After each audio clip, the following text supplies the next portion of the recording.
ဇက်ဖို့တရုတ်ဆောင်အဆိုတော်နဲ့ DJ အဖြစ်လူသိများတဲ့လမင်းကဗျာဖမ်းဆီးခံလိုက်ရတယ်လို့သတင်းထွက်ပေါ်နေပါတယ်။ရန်ကုန်မြို့တွင်မြေပြင်ခြေနေတွေကိုဖော်ပြနေတဲ့ Rangoon Scout Network ရဲ့ဖော်ပြချက်ကိုအခြေခံပြီးသတင်းထွက်လာတာပါ။လမင်းကဗျာဟာပြီးခဲ့တဲ့ဖေဖော်ဝါရီလကုန်ပိုင်းကမကွေးတိုင်းမြိုင်မြို့နယ်ကအလူတစ်ခုမှာတွားရောက်ဖျော်ဖြေခဲ့ပြီးနောက်ဖမ်းဆီးဖို့လှုံ့ဆော်မှုတွေနဲ့ကြုံနေရတာပါ။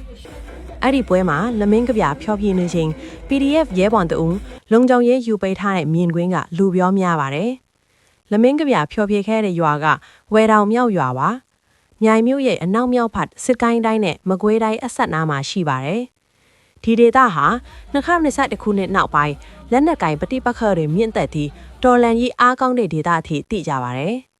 ဒါပေမဲ့ PDF တွေလုတ်တဲ့ပွဲကိုတွားဖျော်ဖြေတာမဟုတ်ပဲတာမန်မိသားစုအလှူတစ်ခုမှာတွားဖျော်ဖြေရုံနဲ့အဖမ်းခံရတဲ့လားဆိုတာဝိဝါဒကွဲပြားမှုတွေရှိပါတယ်။စစ်တပ်ကိုထောက်ခံတဲ့ကမျိုးသားဆရာတော်ပောက်ကိုတော်လိုပုဂ္ဂိုလ်ကအစအမှုပညာရှင်တဦးအနေနဲ့တွားရောက်ဖျော်ဖြေခဲ့တာကိုနားလေပေးတင်တယ်လို့ဆိုထားပါတယ်။သူက PDF တွေကငားတယ်လို့မှသူကသိချင်မှသိပါလိမ့်ဗျာနော်။သက်ဆိုင်ရာအာဏာပိုင်တွေကတော့လမင်းကဗျာကိုဖမ်းဆီးထားတာဟုတ်မဟုတ်သတင်းမထုတ်ပြန်သေးပါဘူး။ဒါသူကတော့အမှုပညာငားရင်တော့လိုက်မှာပဲလေဗျာနော်ငားရင်တော့လိုက်မှာပဲဆိုတာကလည်းဒီလောက်ကြီးလေသူလည်းမျော်လင့်မထားလာဘူးထင်ပါနော်။ဟုတ်ပါတကယ်ကို PDF နဲ့နမိတ်ထဲ PDF တွေကအတိအကျငားတယ်ဆိုတော့တမျိုးပေါ့နော်။ကာယကံရှင်နဲ့မိသားစုဝင်တွေဘက်ကလည်းဘာအတန်မှထွက်မလာသေးတာကြောင့်ဖမ်းခေါ်သွားခံရတယ်ဆိုတာတော့ဖြစ်နိုင်ခြေရှိနေပါတယ်။